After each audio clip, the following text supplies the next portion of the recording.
ಸ್ನೇಹಿತರೆ ನಮಸ್ಕಾರ. ಇದೀಗ ತಾನೇ ಬಂದಿರುವ ಮುಖ್ಯವಾದ ಮಾಹಿತಿಗಳು. ಗೃಹಲಕ್ಷ್ಮಿಯರಿಗೆ ಗುಡ್ ನ್ಯೂಸ್ ಕೊಟ್ಟ ಲಕ್ಷ್ಮಿ ಹೆಬ್ಬಾಳ್ಕರ್ ಅವರು 26ನೇ ಕಂತು ಕೂಡ ಬಿಡುಗಡೆ. ಆದರೆ 2.3 ಲಕ್ಷ ಮಹಿಳೆಯರಿಗೆ ಹಣ ಜಮೆ ಆಗೋದಿಲ್ಲ, ಬ್ಯಾಂಕ್ ಖಾತೆ ಬ್ಲಾಕ್ ಮಾಡಿದ್ದಾರಂತೆ. ಯಾಕೆ ಎಂಬ ಮಾಹಿತಿ ನೋಡೋಣ. ಮತ್ತೊಂದೆಡೆಯಲ್ಲಿ ನಾನು ಸಿಎಂ ಆಗುವುದು ಮುಖ್ಯವಲ್ಲ, ಸರ್ಕಾರ ತೆಗೆಯೋದೇ ನನ್ನ ಆದ್ಯತೆ ಎಂದು ಎಚ್.ಡಿ. ಕುಮಾರಸ್ವಾಮಿ ಅವರ ಶಾಕಿಂಗ್ ಹೇಳಿಕೆ. ಮತ್ತೊಂದೆಡೆಯಲ್ಲಿ ಡಿ.ಕೆ. ಶಿವಕುಮಾರ್ ಅವರು ಗ್ಯಾರಂಟಿ ಬಗ್ಗೆ ಒಂದು ಮಾಹಿತಿ ಕೊಟ್ಟಿದ್ದಾರೆ. ಪಂಚ ಗ್ಯಾರಂಟಿ ಯೋಜನೆಗಳ ಕುರಿತಂತೆ ಒಂದು ಮುಖ್ಯವಾದ ಮಾಹಿತಿ. ಗೃಹಲಕ್ಷ್ಮಿಯರು ವಿಡಿಯೋ ಪೂರ್ತಿಯಾಗಿ ನೋಡಿ. ಮತ್ತೊಂದೆಡೆಯಲ್ಲಿ ಕರ್ನಾಟಕದಲ್ಲಿ 16 ವರ್ಷದ ಒಳಗಿನ ಮಕ್ಕಳಿಗೆ ಮೊಬೈಲ್ ಮತ್ತು ಸಾಮಾಜಿಕ ಜಾಲತಾಣ ನಿಷೇಧ ಮಾಡುವ ಬಗ್ಗೆ ಸರ್ಕಾರ ಚಿಂತನೆ ಮಾಡ್ತಾ ಇದೆ. ಪಾಲಕರು ಮತ್ತು ಪೋಷಕರೊಂದಿಗೆ ಚರ್ಚೆ ಮಾಡುತ್ತೇವೆ ಎಂದು ಮಧು ಬಂಗಾರಪ್ಪ ಅವರ ಹೇಳಿಕೆ. ಮತ್ತೊಂದೆಡೆಯಲ್ಲಿ ರೈತರಿಗೆ ಗುಡ್ ನ್ಯೂಸ್ ಕೊಟ್ಟ ಸರ್ಕಾರ 300 ಕೋಟಿ ರೂಪಾಯಿ ಬಿಡುಗಡೆ ಮಾಡಲಾಗಿದೆ. ಯಾವ ರೈತರಿಗೆ ಹಣ ಜಮೆ ಆಗುತ್ತೆ, ನೀವು ಹೇಗೆ ಪಡೆದುಕೊಳ್ಳಬೇಕು, ಈ ಎಲ್ಲ ಮಾಹಿತಿಗಳನ್ನು ಡೀಟೇಲ್ ಆಗಿ ನೋಡೋಕ್ಕಿಂತ ಮೊದಲು ನೀವು ನಮ್ಮ ಚಾನಲ್ಗೆ ಮೊದಲು ಬಾರಿ ಭೇಟಿ ಕೊಡುತ್ತಿದ್ರೆ ದಯವಿಟ್ಟು ಸಬ್ಸ್ಕ್ರೈಬ್ ಬಟನ್ ಕ್ಲಿಕ್ ಮಾಡಿ, ಪಕ್ಕದಲ್ಲಿ ಕಾಣಿಸೋ ಗಂಟೆ ಕೂಡ ಒತ್ತಿ. ಇದರಿಂದ ರಾಜ್ಯದ ಮುಖ್ಯವಾದ ಸುದ್ದಿಗಳು ನಿಮಗೆ ಸಿಗುತ್ತವೆ. ವಿಡಿಯೋಗೆ ಲೈಕ್ ಮಾಡಿ ಮತ್ತು ವಿಡಿಯೋ ಪೂರ್ತಿಯಾಗಿ ನೋಡಿ. ಬನ್ನಿ ಸ್ನೇಹಿತರೆ, ಎಲ್ಲ ಸುದ್ದಿಗಳನ್ನ ಡೀಟೇಲ್ ಆಗಿ ನೋಡೋಣ. ನೀವು ಕೂಡ ಗೃಹಲಕ್ಷ್ಮಿ ಯೋಜನೆ ಫಲಾನುಭವಿಗಳಾಗಿದ್ರೆ ಜನವರಿ ಅಥವಾ ಫೆಬ್ರವರಿ ತಿಂಗಳಲ್ಲಿ ನಿಮ್ಮ ಬ್ಯಾಂಕ್ ಖಾತೆಗೆ ಹಣ ಜಮಾವಾಯಿತಾ ಕಮೆಂಟ್ ಮಾಡಿ. ಯಾಕಂದ್ರೆ ಸಚಿವೆ ಲಕ್ಷ್ಮಿ ಹೆಬ್ಬಾಳ್ಕರ್ ಅವರ ಪ್ರಕಾರ ಇದುವರೆಗೆ 26 ಕಂತುಗಳನ್ನು ಜಮೆ ಮಾಡಲಾಗಿದೆ ಅಂತೆ. ಹೌದು, ನಿನ್ನೆ ಉಡುಪಿಯ ಕಾರ್ಕಳದಲ್ಲಿ ಸಭೆಯೊಂದರಲ್ಲಿ ಲಕ್ಷ್ಮಿ ಹೆಬ್ಬಾಳ್ಕರ್ ಅವರು ರಾಜ್ಯದ 1,24,00,000 ಮಹಿಳೆಯರಿಗೆ 26 ಕಂತುಗಳನ್ನು ಹಾಕಿದ್ದೇವೆ. ಈ ಮೂಲಕ ಪ್ರತಿ ಮಹಿಳೆಗೆ 52,000 ರೂಪಾಯಿ ನಾವು ಬ್ಯಾಂಕ್ ಖಾತೆಗೆ ಜಮೆ ಮಾಡಿದ್ದೇವೆ ಎಂದು ಹೇಳಿಕೆಯನ್ನು ಕೊಟ್ಟಿದ್ದಾರೆ. ಹೌದು, ಜನವರಿ ತಿಂಗಳ ಪ್ರಾರಂಭದಿಂದಲೇ ಬಾಕಿ ಕಂತು ಜಮೆ ಆಗುವುದು ಶುರುವಾಗಿದೆ. ಇನ್ನೇನು ಫೆಬ್ರವರಿ ತಿಂಗಳು ಕೂಡ ಮುಗಿಯಿತು ಸ್ನೇಹಿತರೆ. ಈ 2 ತಿಂಗಳಲ್ಲಿ ನಿಮ್ಮ ಬ್ಯಾಂಕ್ ಖಾತೆಗೆ ಒಂದಾದರೂ ಕಂತು ಜಮವಾಗಿದೆಯಾ ಕಮೆಂಟ್ ಮಾಡಿ, ನಿಮ್ಮ ಊರಿನ ಹೆಸರನ್ನು ತಿಳಿಸಿ. ಅಂದ ಹಾಗೆ ಇದೀಗ ಗೃಹಲಕ್ಷ್ಮಿಯರಿಗೆ ಮತ್ತೊಂದು ಶಾಕಿಂಗ್ ಸುದ್ದಿ. ಕರ್ನಾಟಕದ 2,30,000 ಗೃಹಲಕ್ಷ್ಮಿ ಯೋಜನೆ ಫಲಾನುಭವಿಗಳ ಖಾತೆಯನ್ನೇ ಬ್ಲಾಕ್ ಮಾಡಿದ್ದಾರಂತೆ. ಹೌದು, ಕರ್ನಾಟಕದ ಸರ್ಕಾರವು ಮಹಿಳೆಯರ ಸಬಲೀಕರಣಕ್ಕಾಗಿ ವಿಧಾನಸಭಾ ಚುನಾವಣೆ ವೇಳೆನೆ ಅಧಿಕಾರಕ್ಕೆ ಬಂದರೆ ಪಂಚ ಗ್ಯಾರಂಟಿ ಯೋಜನೆಗಳನ್ನು ಜಾರಿಗೆ ತರುವುದಾಗಿ ಘೋಷಣೆ ಮಾಡಿತ್ತು.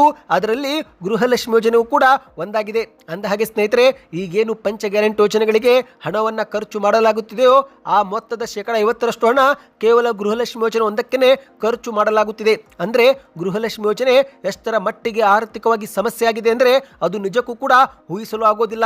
ಈಗಾಗಲೇ ಡಿ.ಕೆ. ಶಿವಕುಮಾರ್ ಅವರು ಪಂಚ ಗ್ಯಾರಂಟಿ ಯೋಜನೆಗಳು ಹೊರೆಯಾಗಿರುವುದು ನಿಜ ಎಂದು ಸ್ವತಃ ಮಾಧ್ಯಮಗಳ ಮುಂದೆ ಒಪ್ಪಿಕೊಂಡಿದ್ದಾರೆ. ಹೌದು, ಈಗ ಮೃತಪಟ್ಟವರ ಬ್ಯಾಂಕ್ ಖಾತೆಗೂ ಕೂಡ ಹಣ ಜಮೆ ಆಗುತ್ತಿದ್ದು ಈ ಒಂದು ಹಣವನ್ನು ಸರ್ಕಾರ ವಾಪಸ್ ಪಡೆದುಕೊಳ್ಳಲು ಕೂಡ ಚಿಂತನೆ ಮಾಡ್ತಾ ಇದೆ. ಹೌದು ವೀಕ್ಷಕರೇ, 1 ಕೋಟಿ 2 ಕೋಟಿ ಎಲ್ಲ ಸುಮಾರು 79 ಕೋಟಿ ರೂಪಾಯಿ ಹಣ ಮೃತಪಟ್ಟ ಮಹಿಳೆಯರ ಬ್ಯಾಂಕ್ ಖಾತೆಗೆ ಜಮೆ ಆಗಿದೆ ಅಂತೆ. ಹೌದು, 2023 ಆಗಸ್ಟ್ ತಿಂಗಳಲ್ಲಿ ಗೃಹಲಕ್ಷ್ಮಿ ಯೋಜನೆ ಜಾರಿಗೆ ತರಲಾಯಿತು. ಅಲ್ಲಿಂದ ಇಲ್ಲಿಯವರೆಗೆ ಹೀಗೆ ಮೃತಪಟ್ಟವರ ಬ್ಯಾಂಕ್ ಖಾತೆಗೆ ಒಟ್ಟು ಹಣ 79 ಕೋಟಿ ರೂಪಾಯಿ ಹೋಗಿದೆ ಸ್ನೇಹಿತರೆ. ಈಗ ಈ ಒಂದು ಖಾತೆಗಳನ್ನು ಬ್ಲಾಕ್ ಮಾಡಲಾಗಿದ್ದು ಮಹಿಳಾ ಮತ್ತು ಮಕ್ಕಳ ಕಲ್ಯಾಣ ಇಲಾಖೆ ಆ ಒಂದು ಹಣವನ್ನು ವಾಪಸ್ ಪಡೆದುಕೊಳ್ಳಲು ಪ್ರಯತ್ನ ಪಡುತ್ತಿದೆ. ಇದುವರೆಗೆ 2 ಕೋಟಿ ಮಾತ್ರ ಹಣ ವಾಪಸ್ ಪಡೆದುಕೊಳ್ಳಲಾಗಿದ್ದು ಇನ್ನು ಸುಮಾರು 77 ಕೋಟಿ ರೂಪಾಯಿ ಸರ್ಕಾರಕ್ಕೆ ವಾಪಸ್ ಬರಬೇಕಾಗಿದೆ. ಅಂದ ಹಾಗೆ ಸ್ನೇಹಿತರೆ, ಕಾಂಗ್ರೆಸ್ ಸರ್ಕಾರ ಅಧಿಕಾರಕ್ಕೆ ಬಂದ ನಂತರ ಸ್ವತಃ ಕೆಲ ಕಾಂಗ್ರೆಸ್ ಶಾಸಕರೇ ಗ್ಯಾರಂಟಿ ಯೋಜನೆಗಳ ಬಗ್ಗೆ ಅಸಮಾಧಾನ ವ್ಯಕ್ತಪಡಿಸಿದ್ದಾರೆ. ಗ್ಯಾರಂಟಿಗಳಿಂದ ಅನುದಾನ ಸರಿಯಾಗಿ ಸಿಗುತ್ತಿಲ್ಲ, ನಮ್ಮ ಕ್ಷೇತ್ರದ ಅಭಿವೃದ್ಧಿ ಆಗುತ್ತಿಲ್ಲ ಎಂದು ಅಸಮಾಧಾನ ವ್ಯಕ್ತಪಡಿಸಿದ್ದಾರೆ. ಇನ್ನು ಇತ್ತೀಚೆಗೆ ಸುಪ್ರೀಂ ಕೋರ್ಟ್ ಕೂಡ ಗ್ಯಾರಂಟಿ ಮತ್ತು ಉಚಿತ ಯೋಜನೆಗಳನ್ನು ಕೊಡಬಾರದು ಎಂದು ಟೀಕೆಯೂ ಕೂಡ ಮಾಡಿದೆ. ಇನ್ನು ಈಗ ಡಿ.ಕೆ. ಶಿವಕುಮಾರ್ ಅವರು ಸ್ವತಃ ಗ್ಯಾರಂಟಿ ಯೋಜನೆಗಳು ಸರ್ಕಾರಕ್ಕೆ ಆರ್ಥಿಕವಾಗಿ ಹೊರೆಯಾಗಿದೆ ಎಂದು ಒಪ್ಪಿಕೊಂಡಿದ್ದಾರೆ. ಆದರೂ ಕೂಡ ಗ್ಯಾರಂಟಿಗಳನ್ನು ನಿಲ್ಲಿಸೋದಿಲ್ಲ, ಮುಂದುವರಿಸುತ್ತೇವೆ ಎಂದು ಕೂಡ ತಿಳಿಸಿದ್ದಾರೆ. ಬನ್ನಿ ಸ್ನೇಹಿತರೆ, ಈ ಬಗ್ಗೆ ಇನ್ನಷ್ಟು ಮಾಹಿತಿ ಬಂದಿದೆ, ಅದು ಕೂಡ ನೋಡೋಣ. ಈಗ ಅದಕ್ಕೂ ಮೊದಲು ಎಚ್.ಡಿ. ಕುಮಾರಸ್ವಾಮಿ ಅವರು ಹಾಸನದಲ್ಲಿ ಒಂದು ಶಾಕಿಂಗ್ ಹೇಳಿಕೆ ಕೊಟ್ಟಿದ್ದಾರೆ. ಅದೇನೆಂದರೆ, ನಾನು ರಾಜ್ಯದ ಮುಖ್ಯಮಂತ್ರಿ ಆಗುವುದು ಮುಖ್ಯವಲ್ಲ, ಈ ಸರ್ಕಾರ ತೆಗೆಯೋದೇ ನನ್ನ ಆದ್ಯತೆ ಎಂದು ಹಾಸನದಲ್ಲಿ ಮಾಹಿತಿ ಕೊಟ್ಟಿದ್ದಾರೆ. ಹೌದು, ಜನರ ಬದುಕು ಸರಿಪಡಿಸಬೇಕು, ಕರ್ನಾಟಕದಲ್ಲಿರುವ ಕೆಟ್ಟ ಸರ್ಕಾರ ತೆಗಿಬೇಕು, ಅದೇ ನನ್ನ ಆದ್ಯತೆ. ನಾನು ಮುಖ್ಯಮಂತ್ರಿ ಆಗುವುದು ಇಲ್ಲಿ ಮುಖ್ಯವಲ್ಲ, ಜನರ ಬದುಕು ಸರಿಪಡಿಸುವುದು ಮುಖ್ಯ, ಈ ಸರ್ಕಾರ ತೆಗೆಯೋದೇ ನನ್ನ ಆದ್ಯತೆ ಎಂದು ಕುಮಾರಸ್ವಾಮಿ ಅವರು ಸುದ್ದಿಗೋಷ್ಠಿಯಲ್ಲಿ ಮಾತನಾಡಿದ್ದಾರೆ. ಗ್ಯಾರಂಟಿ ಯೋಜನೆಗಳ ಮೂಲಕ ರಾಜ್ಯದ ಜನ ಸುಭಿಕ್ಷವಾಗಿದ್ದಾರೆ ಎಂದು ಸರ್ಕಾರ ಪದೇ ಪದೇ ಹೇಳ್ತಾ ಇದೆ. ಆದರೆ ಧಾರವಾಡದಲ್ಲಿ ಉದ್ಯೋಗಕ್ಕಾಗಿ ಯುವಕರು ದೊಡ್ಡ ಮಟ್ಟದ ಪ್ರತಿಭಟನೆ ಮಾಡುತ್ತಿದ್ದಾರೆ. ಸರ್ಕಾರ ಎಷ್ಟರ ಮಟ್ಟಿಗೆ ಇದನ್ನು ಗಂಭೀರವಾಗಿ ತೆಗೆದುಕೊಂಡಿದೆ ಎಂದು ಕುಮಾರಸ್ವಾಮಿ ಅವರು ಪ್ರಶ್ನೆ ಮಾಡಿದ್ದಾರೆ. ಈ ಒಂದು ಹಿಂದೆ ಸಿದ್ದರಾಮಯ್ಯನವರು ಮೊದಲ ಬಾರಿಗೆ ಮುಖ್ಯಮಂತ್ರಿ ಆಗಿದ್ದಾಗಲೇ 2.5 ಲಕ್ಷ ಹೆಚ್ಚು ಹುದ್ದೆಗಳ ನೇಮಕಾತಿ ಬಾಕಿ ಇದೆ ಅಂತ ಹೇಳಿದ್ರು. ಆದರೆ ಇವತ್ತಿನವರೆಗೂ ಅಷ್ಟೇ ಸಿಬ್ಬಂದಿಯ ಕೊರತೆ ಇದೆ. ಹಾಗಾದರೆ ಇವರು ಇದುವರೆಗೆ ನೇಮಕಾತಿ ಮಾಡಿಲ್ಲ ಅಂತಾಯಿತು. ಜನಸಾಮಾನ್ಯರಿಗೆ ಅತ್ಯವಶ್ಯಕವಾಗಿರುವ ಶಿಕ್ಷಣ, ಆರೋಗ್ಯ, ಪಶುಸಂಗೋಪನೆ, ಕೃಷಿ ಇಲಾಖೆಯಲ್ಲೂ ಕೂಡ ನೇಮಕಾತಿಯವರು ಮಾಡಿಲ್ಲ ಎಂದು ಕುಮಾರಸ್ವಾಮಿ ಅವರು ಕುಟುಕಿದ್ದಾರೆ. ಇನ್ನಿತರ ನಡುವೆ ಡಿ.ಕೆ. ಶಿವಕುಮಾರ್ ಅವರು ಗ್ಯಾರಂಟಿಗಳು ಹೊರೆಯಾಗುತ್ತಿವೆ ಎಂಬ ಹೇಳಿಕೆ ಕೊಟ್ಟಿದ್ದು, ಆ ಒಂದು ಹೇಳಿಕೆಗೆ ಎಚ್.ಡಿ. ಕುಮಾರಸ್ವಾಮಿ ಅವರು ಪ್ರತಿಕ್ರಿಯಿಸಿ ಇವರಿಗೆ ಈಗ ಜ್ಞಾನೋದಯವಾಯಿತಾ ಎಂದು ಪ್ರಶ್ನೆ ಮಾಡಿದ್ದಾರೆ. ಈ ಒಂದು ಗ್ಯಾರಂಟಿ ಯೋಜನೆಗಳ ಬಗ್ಗೆ ಸ್ವತಃ ಕಾಂಗ್ರೆಸ್ನ ಹಿರಿಯ ಶಾಸಕ ಆರ್.ವಿ. ದೇಶಪಾಂಡೆ, ಬಸವರಾಜ ರಾಯರೆಡ್ಡಿ ಎಲ್ಲರೂ ಕೂಡ ಹೇಳಿದ್ದಾರೆ. ಈಗ ಡಿ.ಕೆ. ಶಿವಕುಮಾರ್ ಅವರು ಹೇಳುತ್ತಿದ್ದಾರೆ, ಹಾಗಾದರೆ ಈ ಗ್ಯಾರಂಟಿಗಳು ಸರ್ಕಾರಕ್ಕೆ ಹೊರೆ ಎಂಬ ಜ್ಞಾನೋದಯ ಈಗವಾಯ್ತಾ ಎಂದು ಕುಮಾರಸ್ವಾಮಿ ಅವರು ಪ್ರಶ್ನೆ ಮಾಡಿದ್ದಾರೆ. ಇದೇ ಒಂದು ಗ್ಯಾರಂಟಿಯ ದುಡ್ಡನ್ನು ಬಂಡವಾಳವಾಗಿ ಹೂಡಿಕೆ ಮಾಡಿದರೆ ಎಷ್ಟೋ ಶಾಲೆ, ಆಸ್ಪತ್ರೆ ಸಮಸ್ಯೆ ನಿವಾರಣೆ ಆಗ್ತಾ ಇತ್ತು. ಇಂದು ರಾಜ್ಯದ ಸರ್ಕಾರಿ ಆಸ್ಪತ್ರೆಗಳಲ್ಲಿ ಔಷಧಿನೇ ಇಲ್ಲ, ಔಷಧಿ ಇದ್ರೂ ಕೂಡ ಅವಧಿ ಮುಗಿದ ಔಷಧಿ ಕೊಡ್ತಾ ಇದ್ದಾರೆ. ಒಟ್ಟಿನಲ್ಲಿ ರಾಜ್ಯ ಸರ್ಕಾರ ಜನರ ಬದುಕಿನ ಜೊತೆ ಚೆಲ್ಲಾಟವಾಡ್ತಿದೆ ಎಂದು ಕುಮಾರಸ್ವಾಮಿ ಅವರು ಹರಿಹೈದಿದ್ದಾರೆ. ಬನ್ನಿ ಸ್ನೇಹಿತರೆ, ಮೂರನೇ ಮುಖ್ಯವಾದ ಮಾಹಿತಿಗೆ ಹೋಗೋಣ. ಇದೀಗ ಪಂಚ ಗ್ಯಾರಂಟಿ ಯೋಜನೆಗಳ ಕುರಿತಂತೆ ಡಿ.ಕೆ. ಶಿವಕುಮಾರ್ ಅವರು ಒಂದು ಶಾಕಿಂಗ್ ಹೇಳಿಕೆ ಕೊಟ್ಟಿದ್ದಾರೆ. ಹೌದು ಸ್ನೇಹಿತರೆ, ಶ್ರೀಮಂತರು ಗ್ಯಾರಂಟಿ ಯೋಜನೆ ಬಿಟ್ಟು ಕೊಡುವುದರಲ್ಲಿ ತಪ್ಪು ಏನಿದೆ ಎಂದು ಡಿ.ಕೆ. ಶಿವಕುಮಾರ್ ಅವರು ಪ್ರಶ್ನೆ ಮಾಡಿದ್ದಾರೆ. ವಿಧಾನಸೌಧದಲ್ಲಿ ಬೆಂಗಳೂರಲ್ಲಿ ಮಾತನಾಡಿದಂಥ ಡಿ.ಕೆ. ಶಿವಕುಮಾರ್ ಅವರು, ಇಂದು ಸರ್ಕಾರಿ ನೌಕರರು, ದೊಡ್ಡ ದೊಡ್ಡ ಐಟಿ ಕಂಪನಿಗಳಲ್ಲಿ ಕೆಲಸ ಮಾಡುತ್ತಾ ಇರುವರು ನಮಗೆ ಗ್ಯಾರಂಟಿ ಯೋಜನೆಗಳು ಬೇಡ ಎಂದಿದ್ದಾರೆ. ಮನೆಗೆ ಕೊಡಲಾಗುತ್ತಿರುವ ಉಚಿತ ವಿದ್ಯುತ್ ಕೂಡ ಬೇಡ ಎಂದಿದ್ದಾರೆ. ಈ ಬಗ್ಗೆ ನಮ್ಮ ಸರ್ಕಾರ ಚರ್ಚೆ ಮಾಡ್ತಾ ಇದೆ. ಸಿರಿವಂತರು ಗ್ಯಾರಂಟಿ ಯೋಜನೆ ಬಿಟ್ಟು ಕೊಟ್ಟರೆ ತಪ್ಪು ಇಲ್ಲ ಎಂದು ಡಿ.ಕೆ. ಶಿವಕುಮಾರ್ ಅವರು ಹೇಳಿದ್ದಾರೆ. ಅಂದಹಾಗೆ ಇದೇ ನಡುವೆ ಮತ್ತೆ ಮುಂದುವರೆದು ಮಾತನಾಡಿದಂಥ ಡಿ.ಕೆ. ಶಿವಕುಮಾರ್ ಅವರು, ನೀವು ಮಾಧ್ಯಮಗಳು ನನ್ನ ಹೇಳಿಕೆಯನ್ನು ಯಾವುದೇ ಕಾರಣಕ್ಕೂ ತಿರುಚುವುದು ಬೇಡ. ನಮ್ಮ ಗ್ಯಾರಂಟಿ ಯೋಜನೆಗಳು ನಾವು ನಿಲ್ಲಿಸೋದಿಲ್ಲ. ಎಷ್ಟೇ ಕಷ್ಟವಿದ್ರೂ ನಾವು ಗ್ಯಾರಂಟಿ ಕೊಡುತ್ತಾ ಇರುತ್ತೇವೆ. ಗ್ಯಾರಂಟಿಯಿಂದ ಅಭಿವೃದ್ಧಿ ಕೆಲಸ ಆಗುತ್ತಿಲ್ಲ ಎನ್ನುವ ಸುಳ್ಳಿನ ಬಗ್ಗೆ ನಾನು ಈಗಾಗಲೇ ಸ್ಪಷ್ಟನೆ ನೀಡಿದ್ದೇನೆ. ಈ ಬಾರಿಯ ಬಜೆಟ್ನಲ್ಲಿ ಒಳ್ಳೊಳ್ಳೆ ಅಭಿವೃದ್ಧಿ ಕೆಲಸ ನಮ್ಮ ಸರ್ಕಾರ ಮತ್ತೆ ಘೋಷಣೆ ಮಾಡುತ್ತೆ ಎಂದು ಡಿ.ಕೆ. ಶಿವಕುಮಾರ್ ಅವರು ಹೇಳಿದ್ದಾರೆ. ಕೇಂದ್ರದ ಬಿಜೆಪಿ ಸರ್ಕಾರ ಕರ್ನಾಟಕ ಸರ್ಕಾರಕ್ಕೆ ಯಾವುದೇ ರೀತಿಯಲ್ಲೂ ಕೂಡ ಸಹಾಯ ಮಾಡುತ್ತಿಲ್ಲ. ಆದರೂ ಕೂಡ ನಾವು ಗ್ಯಾರಂಟಿ ಯೋಜನೆಗಳನ್ನು ಕೊಡುತ್ತಿದ್ದೇವೆ. ನಮ್ಮ ಸರ್ಕಾರ ಅತ್ಯುತ್ತಮವಾಗಿ ಆಡಳಿತ ನಡೆಸಿಕೊಂಡು ಹೋಗ್ತಾ ಇದೆ. ಇನ್ನು ಗೃಹಲಕ್ಷ್ಮಿ ಯೋಜನೆ ಹಣ ಮೃತಪಟ್ಟ ಮಹಿಳೆಯರ ಬ್ಯಾಂಕ್ ಖಾತೆಗೂ ಕೂಡ ಜಮೆ ಆಗಿದೆ ಎಂದು ಹೇಳಲಾಗುತ್ತಿದ್ದು, ಆ ಒಂದು ಹಣದ ಕುರಿತಂತೆ ನಾವು ಚರ್ಚೆ ಮಾಡುತ್ತಿದ್ದೇವೆ ಎಂದು ಮಾಧ್ಯಮಗಳ ಮುಂದೆ ತಿಳಿಸಿದ್ದಾರೆ. ಮಾಧ್ಯಮಗಳು ನನ್ನ ಹೇಳಿಕೆ ತಿರುಚುವುದು ಬೇಡ, ಯಾವುದೇ ಕಾರಣಕ್ಕೂ ನಾವು ನಮ್ಮ ಗ್ಯಾರಂಟಿ ನಿಲ್ಲಿಸೋದಿಲ್ಲ. ಅದೆಷ್ಟೇ ಕಷ್ಟ ಬಂದರೂ ಗ್ಯಾರಂಟಿ ಕೊಡ್ತಾ ಇರುತ್ತೇವೆ ಎಂದು ಮತ್ತೊಮ್ಮೆ ಡಿ.ಕೆ. ಶಿವಕುಮಾರ್ ಅವರು ಹೇಳಿದ್ದಾರೆ. ಈ ಬಗ್ಗೆ ನಿಮ್ಮ ಅನಿಸಿಕೆಯನ್ನು ಕಮೆಂಟ್ ಮಾಡಿ ಸ್ನೇಹಿತರೆ. ಬನ್ನಿ ಇದೀಗ ನಾಲ್ಕನೇ ಮುಖ್ಯವಾದ ಮಾಹಿತಿಗೆ ಹೋಗೋಣ. ಇದೀಗ ರಾಜ್ಯಾದ್ಯಂತ 16 ವರ್ಷದ ಒಳಗಿನ ಮಕ್ಕಳಿಗೆ ಮೊಬೈಲ್ ಮತ್ತು ಸಾಮಾಜಿಕ ಜಾಲತಾಣ ನಿಷೇಧ ಮಾಡುವ ಬಗ್ಗೆ ನಮ್ಮ ಸರ್ಕಾರ ಚಿಂತನೆ ಮಾಡ್ತಾ ಇದೆ.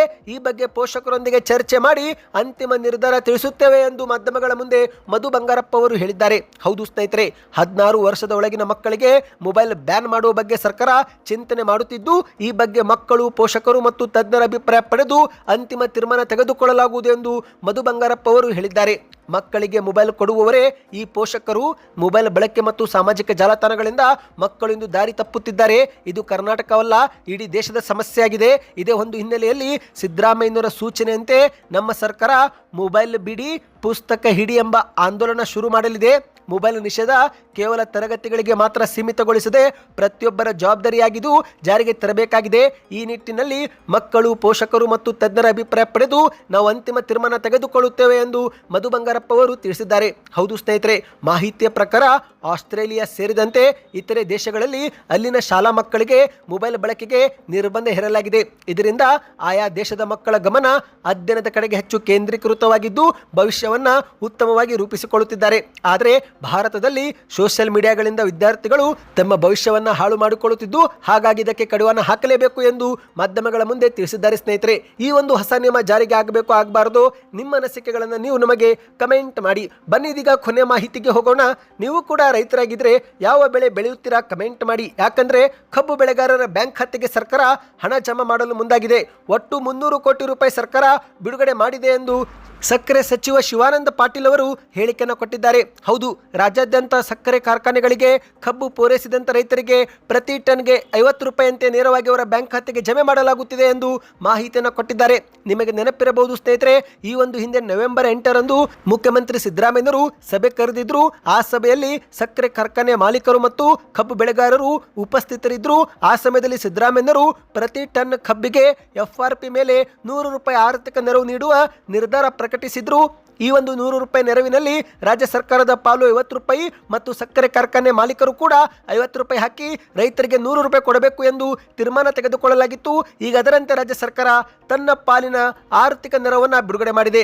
ಒಟ್ಟು 300 ಕೋಟಿ ರೂಪಾಯಿ ಹಣ ಇದು ರೈತರ ಬ್ಯಾಂಕ್ ಖಾತೆಗೆ ಜಮೆ ಆಗಲಿದೆ ಎಂದು ಸಕ್ಕರೆ ಸಚಿವ ಶಿವಾನಂದ ಪಾಟೀಲ್ ಅವರು ತಿಳಿಸಿದ್ದಾರೆ. ಸ್ನೇಹಿತರೆ, ನೀವು ಕೂಡ ರೈತರಾಗಿದ್ದರೆ ಕಮೆಂಟ್ನಲ್ಲಿ ರೈತ ಎಂದು ಕಮೆಂಟ್ ಮಾಡ್ತಾ ಈ ಎಲ್ಲ ಮಾಹಿತಿಗಳು ಇಷ್ಟವೆನಿಸಿದರೆ ಚಾನಲ್ಗೆ ಸಬ್ಸ್ಕ್ರೈಬ್ ಮಾಡ್ಕೊಳ್ಳಿ. ನಿಮ್ಮ ಅನಿಸಿಕೆಗಳನ್ನು ಪ್ರತಿಯೊಬ್ಬರು ಕಮೆಂಟ್ ಮಾಡಿ ಮತ್ತು ಆದಷ್ಟು ವಿಡಿಯೋಗೆ ಲೈಕ್ ಮಾಡ್ತಾ ಶೇರ್ ಕೂಡ ಮಾಡಿ.